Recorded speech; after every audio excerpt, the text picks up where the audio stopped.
Hey everyone, welcome to practice mock. कैसे हो आप सभी? आई होप आप सभी बहुत अच्छे होंगे। तो कल रात IBPS PO का detail notification finally official website पे आ गया था, जिस पे हमने एक वीडियो भी बनाई थी और जितने भी इंपॉर्टेंट इन्फॉर्मेशन थे आपसे शेयर की थी। ठीक है, अब IBPS SO स्पेशलिस्ट ऑफिसर का भी नोटिफिकेशन आ गया है। डिटेल एडवर्टाइजमेंट जो है वो वेबसाइट पे आ चुकी है। तो आइए इससे भी रिलेटेड जितनी भी इंपॉर्टेंट बातें हैं जो आपको पता होनी चाहिए वो डिस्कस करते हैं। तो सबसे पहले ठीक है देख लेते हैं recruitment process for recruitment of specialist officers SO in participating bank, यानी कि IBPS SO का ऑफिशियल डिटेल नोटिफिकेशन है। किन किन पोस्ट्स के लिए वैकेंसी निकाली गई है, तो वो है IT officer scale 1, agricultural field officer scale 1, राजभाषा अधिकारी scale 1, law officer scale 1, HR personal officer scale 1 and marketing officer scale 1। तो IT officer, agricultural field officer, राजभाषा अधिकारी, law officer, HR personal officer और मार्केटिंग ऑफिसर के post के लिए इन्होंने वैकेंसी रिलीज की है। अब इंपॉर्टेंट डेट्स की अगर बात करें तो फॉर्म फिलिंग की डेट आपकी 1 से 21 अगस्त है, यानी जितने भी एस्पिरेंट जो IBPS SO को टारगेट कर रहे हैं वो 1 अगस्त से लेके 21 अगस्त के बीच फॉर्म फिल कर सकते हैं। ठीक है, हालांकि मैं आपको रिकमेंड करूंगा कि आप 1 से 10 के बीच, जो पहला 10 दिन होता है, इन्हीं 10 दिन में आप फॉर्म फिल कर लो। ठीक है, क्योंकि अगर आप बहुत लास्ट तक वेट करते हो तो एज यू ऑल नो कि काफ़ी एस्पिरेंट्स को प्रॉब्लम फेस करनी पड़ जाती है, सर्वर इशू होता है, वेबसाइट डाउन रहती है, पेमेंट इशू आने लगता है, पेमेंट फेलियर हो जाता है। तो उन सब प्रॉब्लम से बचने के लिए 1 से 10 जिस भी दिन आपको फीजिबल लगे आप फॉर्म फिल कर लेना।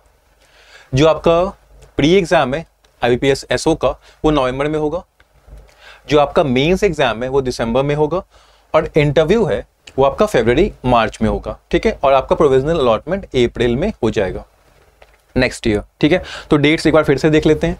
आपको जो फॉर्म फिलिंग की डेट है वो 1 से 21 अगस्त, 1 से 21 अगस्त 2024 के बीच आप फॉर्म फिल कर सकते हो। ठीक है, आपका जो प्री एग्जाम होगा ये नवंबर में होगा। ठीक है, नवंबर या फिर दिसंबर में प्री का रिजल्ट आ जाएगा, क्योंकि फिर मेन एग्जाम आपका दिसंबर में होना है।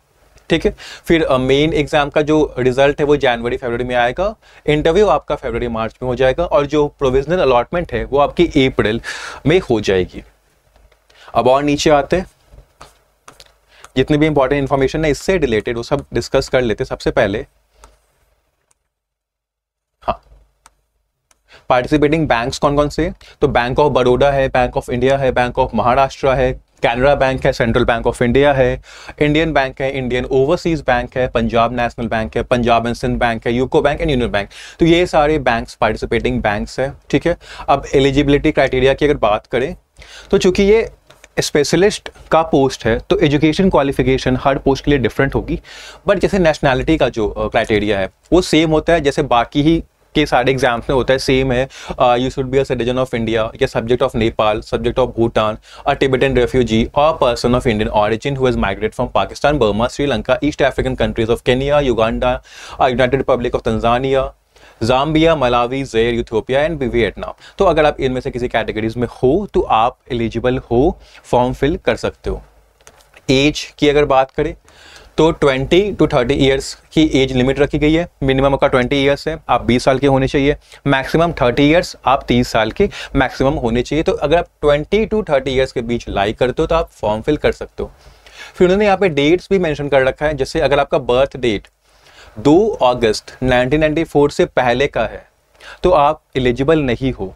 अगर आपका डेट ऑफ बर्थ इसके बाद का है, 2 अगस्त 1994 के बाद का है, पर 1 अगस्त 2004 से पहले का है, यानी कि आपका बर्थ डेट जो है वो 2 अगस्त 1994 से लेके 1 अगस्त 2004 के बीच, 2 अगस्त 1994 से लेके 1 अगस्त 2004 के बीच होनी चाहिए। ठीक है, इन दोनों डेट्स को मिला के, मतलब अगर आपका बर्थ डेट 2 अगस्त 1994 ही है तो भी आप एलिजिबल हो, अगर आपका बर्थ डेट 1 अगस्त 2004 है तो भी आप एलिजिबल हो, और इन दोनों के बीच जितने भी डेट्स आते हैं अगर वो आपका बर्थ डेट है तो आप एलिजिबल हो। बस ध्यान रखना है कि इससे पहले आपका बर्थ डेट ना हो, 2 अगस्त 1994 से पहले का ना हो, 1 अगस्त 2004 के बाद का ना हो। ठीक है, एज क्या है 20 to 30 ईयर्स है। अब रिलैक्सेशन भी है, लाइक शेड्यूल ट्राइब को 5 ईयर्स का एज रिलैक्सेशन मिलेगा। अदर बैकवर्ड क्लास OBC जो है नॉन क्रीमी लेयर के लिए नहीं, जो OBC नॉन क्रीमी लेयर है उनके लिए 3 इयर्स का है, पर्सन विद बेंचमार्क डिसेबिलिटी के लिए 10 इयर्स का है, एक्स सर्विसमैन के लिए 5 इयर्स का है, and persons affected by 1994 rights के लिए 5 इयर्स का है। तो सर्टेन कैटेगरी ऑफ एस्पिरेंट्स के लिए एज रिलैक्सेशन भी यहाँ पे दी गई है। अब और थोड़ा नीचे आते हैं, ठीक है। तो अब एजुकेशनल क्वालिफिकेशन जो नेसेसरी है इसके लिए, उसे भी डिस्कस कर लेते हैं।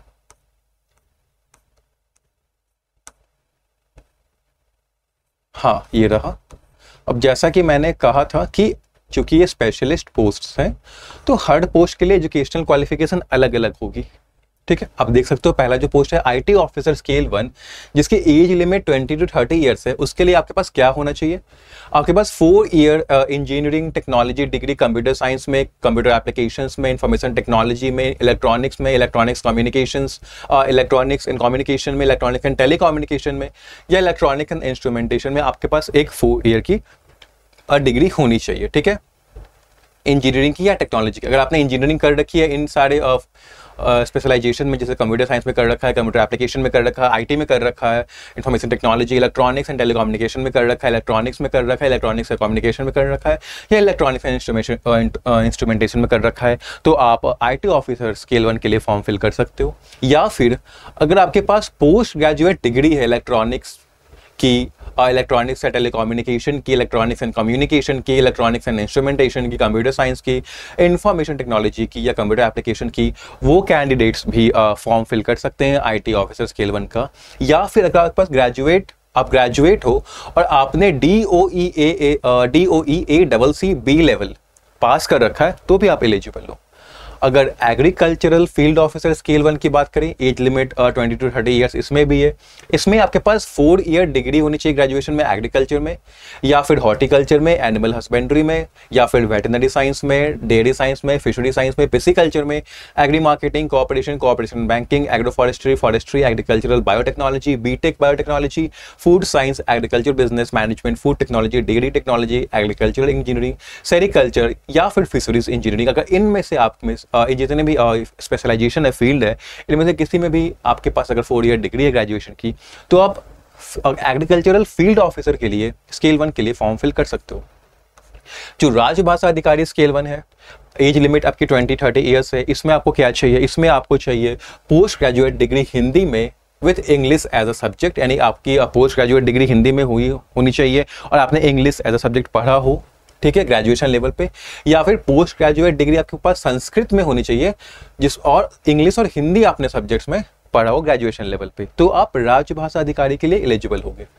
लॉ ऑफिसर के लिए सेम जो एज है वो 20 to 30 ईयर्स है, और इसके लिए आपके पास बैचलर डिग्री इन लॉ होनी, LLB होनी चाहिए, और आप इनरोल होने चाहिए, ठीक है, as an advocate bar council में, ठीक है, तो आप एलिजिबल हो लॉ ऑफिसर के लिए। HR की अगर बात करें, HR पर्सनल ऑफिसर स्केल 1, तो आपके पास आप ग्रेजुएट तो हो, साथ ही साथ, क्योंकि एंड लगाया है इन्होंने, तो आपके पास ग्रेजुएशन की डिग्री तो होनी चाहिए, उसके साथ आपके पास 2 years full time post graduate degree या 2 years full time post graduate diploma होना चाहिए आपके पास पर्सनल मैनेजमेंट में, इंडस्ट्रियल रिलेशंस में, HR में, HRD में, सोशल वर्क में या लेबर लॉ में। तो आप HR पर्सन या फिर पर्सनल ऑफिसर स्केल 1 के लिए आप एलिजिबल होगे। अगर मार्केटिंग ऑफिसर स्केल 1 की बात करें, तो यहाँ भी 20 to 30 ईयर्स का एज लिमिट है, और यहाँ पे आपको यहाँ पे भी ग्रेजुएशन के साथ साथ आपके पास 2 ईयर फुल टाइम MMS होना चाहिए मार्केटिंग में, या 2 इयर्स फुल टाइम MBA होना चाहिए मार्केटिंग में, या 2 years full time PGDBA, PGDBM, PGPM, PGDM होना चाहिए, और उसमें आपकी स्पेशलाइजेशन क्या होनी चाहिए? मार्केटिंग, ठीक है। तो आप मार्केटिंग ऑफिसर स्केल 1 के लिए एलिजिबल होगे। Okay, in case of dual specialization, one of the fields of specialization should be in the field prescribed. अगर जैसे कुछ केसेस में क्या होता है कि कुछ MBA के कुछ कोर्सेज होते हैं जहाँ पे ड्यूल स्पेशलाइजेशन होता है, ठीक है, तो अगर ड्यूल स्पेशलाइजेशन है तो जिस फील्ड के लिए आप अप्लाई करो वो फील्ड उन स्पेशलाइजेशन में होनी चाहिए। लाइक अगर आपने MBA कर रखा है फाइनेंस एंड मार्केटिंग में, तो मार्केटिंग आपका एक स्पेशलाइजेशन होना चाहिए, तो आप मार्केटिंग ऑफिसर स्केल 1 के लिए फिल कर सकते हो, ठीक है। तो यहाँ पे उन्होंने ये क्लियर कर दिया कि in case of dual specialization, one of the fields of specialization should be in the field prescribed, ठीक है। अगर मेजर माइनर वाला है, अब जैसे कुछ MBA में क्या होता है कि ड्यूल होता है, दोनों की वैल्यू सेम होती है, बट कुछ MBA में क्या होता है कि मेजर माइनर वाला कॉन्सेप्ट होता है। तो अगर मेजर माइनर का है, तो अगर जिस फील्ड के लिए, जिस पोस्ट के लिए आप अप्लाई कर रहे हो, मेजर आपका उसमें ही होना चाहिए। अगर आप मार्केटिंग ऑफिसर स्केल 1 के लिए अप्लाई कर रहे हो तो मेक श्योर कि आपका मेजर जो है वो मार्केटिंग में ही हो, ठीक है। और अगर जो भी कैंडिडेट के पास पीजी डिग्री है, एमएमएस है या एमबीए है या पीजी डिप्लोमा है जिसमें मोर देन 2 स्पेशलाइजेशन है, मतलब कि 2 से ज्यादा स्पेशलाइजेशन वाले अगर आपने कोर्सेज कर रखे हैं एमबीए या एमएमएस, तो फिर आप एलिजिबल नहीं हो अप्लाई करने के लिए, ठीक है। तो मेक श्योर कि अगर आप एमबीए के थ्रू अप्लाई कर रहे हो, like for post of marketing के लिए कर रहे हो आप, ठीक है, एचआर के लिए कर रहे हो, तो मेक श्योर कि अगर ड्यूअल स्पेशलाइजेशन है तो 2 में से एक स्पेशलाइजेशन उस पोस्ट के से मैच कर रहा हो, ठीक है। अगर मेजर माइनर है तो मेजर आपका उस पोस्ट से मैच कर रहा हो। अगर 2 से ज्यादा स्पेशलाइजेशन है फिर आप एलिजिबल नहीं होगे, ठीक है। हाँ, for post other than IT officer scale 1। अब आईटी ऑफिसर स्केल 1 को छोड़ के बाकी पोस्ट के लिए इन्होंने एक इंपॉर्टेंट यहाँ पे क्राइटेरिया रखा है कि candidate should have a certificate, diploma, degree in computer operation. उनके पास एक सर्टिफिकेट होना चाहिए, डिप्लोमा होना चाहिए या फिर डिग्री होनी चाहिए कंप्यूटर ऑपरेशंस में, कंप्यूटर लैंग्वेज में, या फिर उन्होंने कंप्यूटर या information technology IT high school, college या इंस्टीट्यूट में पढ़ी हो, ठीक है। तो ये हो गया एजुकेशनल क्वालिफिकेशन आपका। क्रेडिट हिस्ट्री की भी बात कर लेते हैं, जैसा कि अब तो काफ़ी कॉमन देखने को मिला है आईबीपीएस की जितने भी नोटिफिकेशन आए कि उन्होंने क्रेडिट हिस्ट्री की बात जरूर की है कि कैंडिडेट जो भी अप्लाई कर रहे हैं वो ये इंश्योर करें कि उनका क्रेडिट हिस्ट्री हेल्दी हो जब वो ज्वाइन करेंगे, जब आप एग्जाम्स क्लियर कर लोगे, ठीक है, जबकि ज्वाइनिंग हो रही होगी तो वहाँ उस टाइम आपको इंश्योर करना है कि आपका हेल्दी क्रेडिट हो, ठीक है।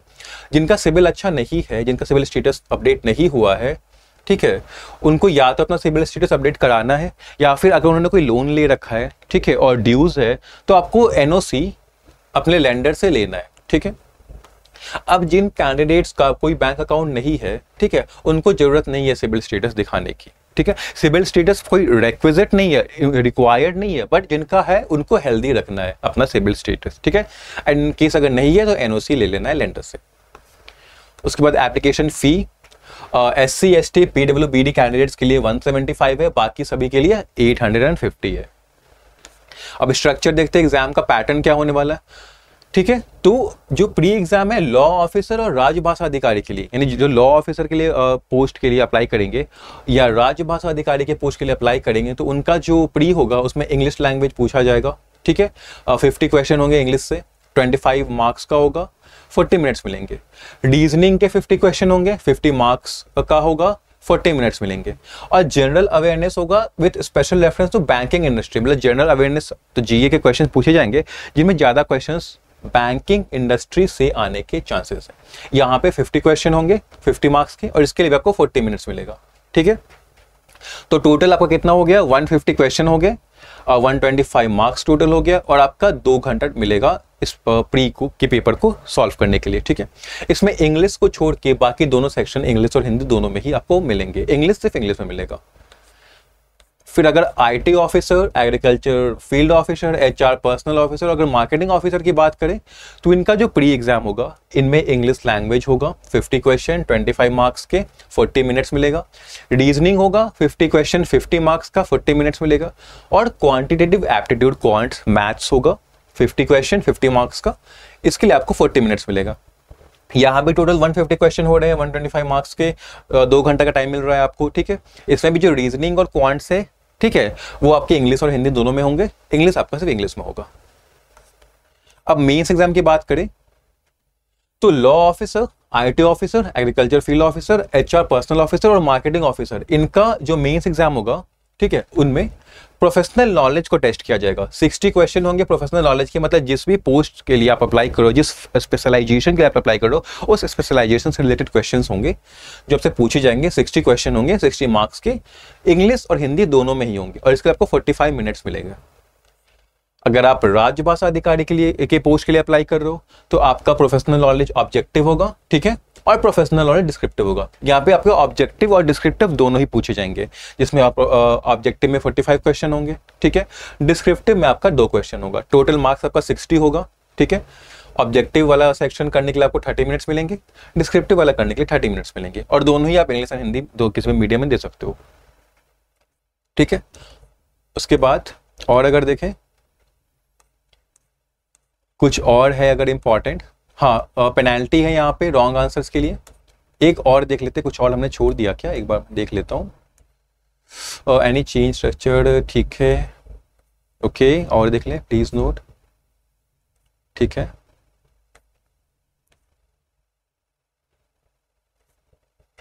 चलो हाँ, पेनल्टी की बात करते हैं। तो यहाँ पे पेनल्टी अगर आपने रॉन्ग आंसर्स मार्क किए तो 0.25 यानी 1/4 आपका स्कोर कटेगा, ठीक है, जैसे कि बाकी सारे एग्जाम्स में होता है।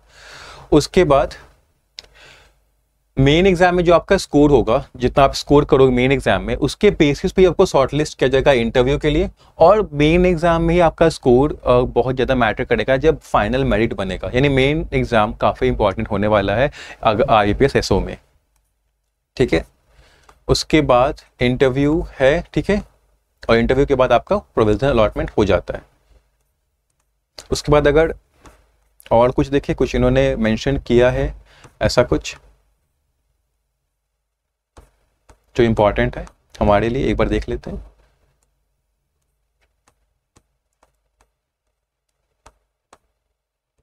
हाउ टू अप्लाई दे रखा है, तो अप्लाई कहाँ से करना है, IAPS की वेबसाइट से आप अप्लाई कर सकते हो, ठीक है। 1 से 21 के बीच, जैसे आपने पहले डिस्कस किया, 1 अगस्त से 21 अगस्त के बीच आप अप्लाई कर सकते हो, जिसमें आप 1 से 10 के बीच कर लेना, आपके लिए बेनिफिशियल होगा काफ़ी। उसके बाद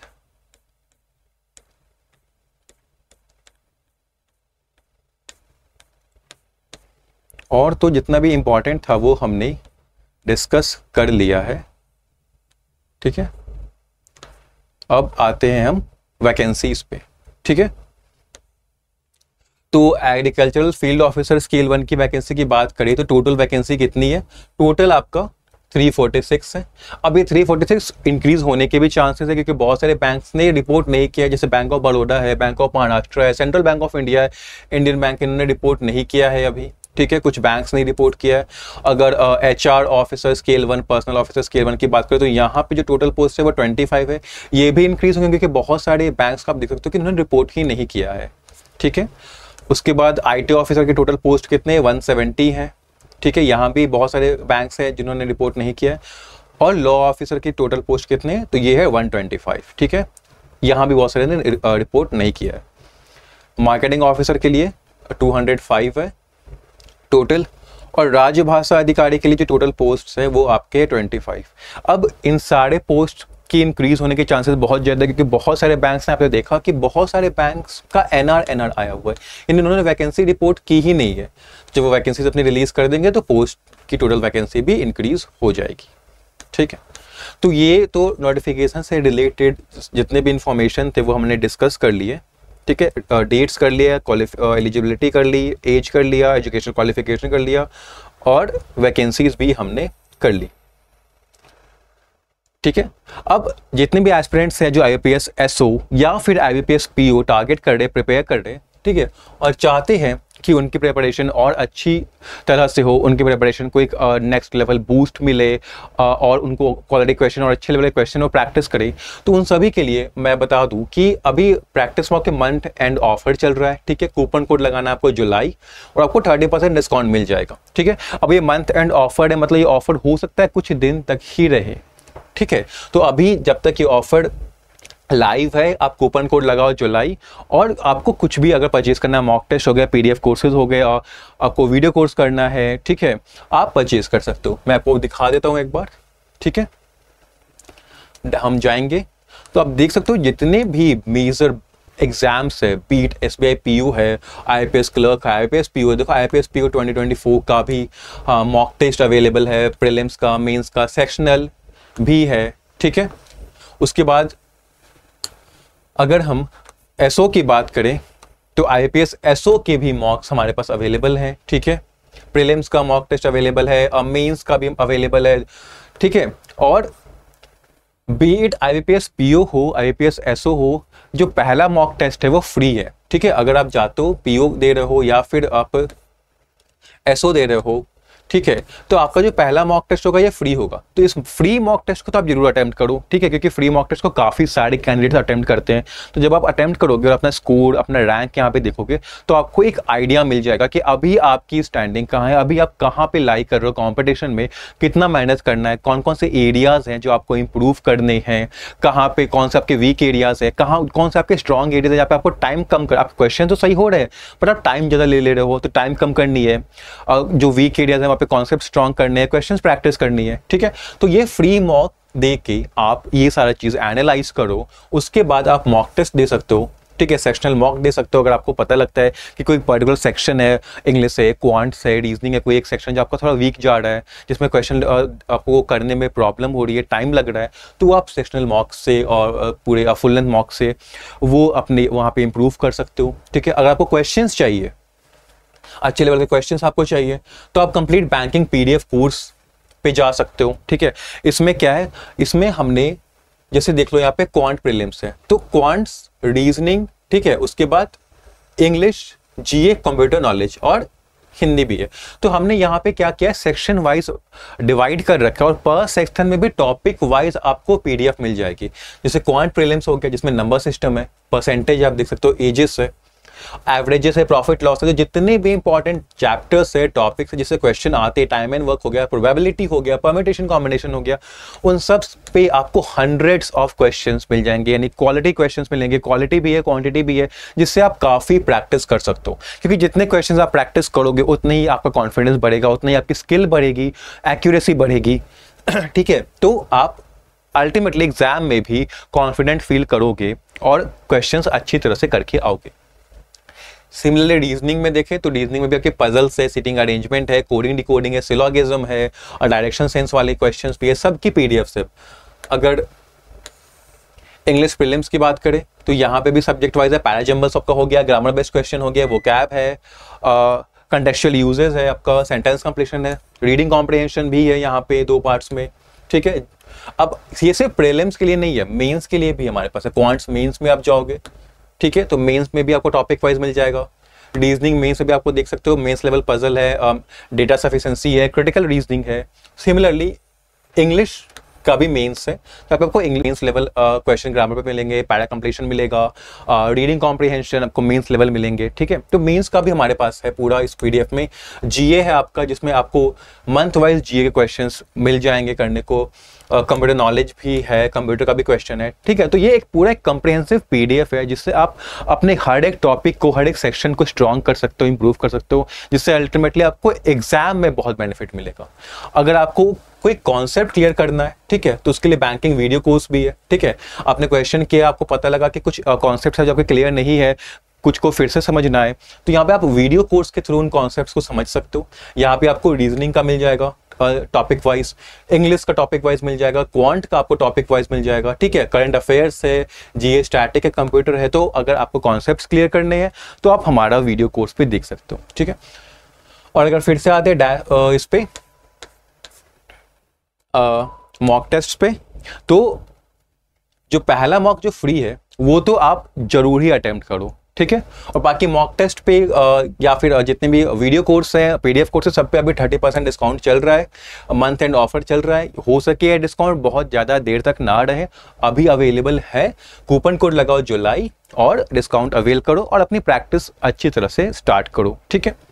अब जो भी एस्पिरेंट्स हैं जो SO का फॉर्म फिल कर रहे हैं या फिर PO का फॉर्म फिल करने वाले, टारगेट कर रहे हैं SO को, IBPS SO को, IBPS PO को, उन सभी को प्रैक्टिस मॉक टीम की तरफ से all the best. We all hope कि आपका इस बार एग्जाम क्लियर हो जाए। आप कितने भी एस्पिरेंट्स हैं जो फर्स्ट अटेम्प्ट देंगे तो वी होप कि फर्स्ट अटेम्प्ट में ही आपका क्लियर हो जाए। बहुत सारे एस्पिरेंट्स हैं जो फिर से दे रहे हैं, तो उनके लिए भी हम ये पे होप करते हैं कि उनका भी एग्जाम क्लियर हो जाए और इस साल आपको जॉब बिल्कुल ही मिल जाए, ठीक है।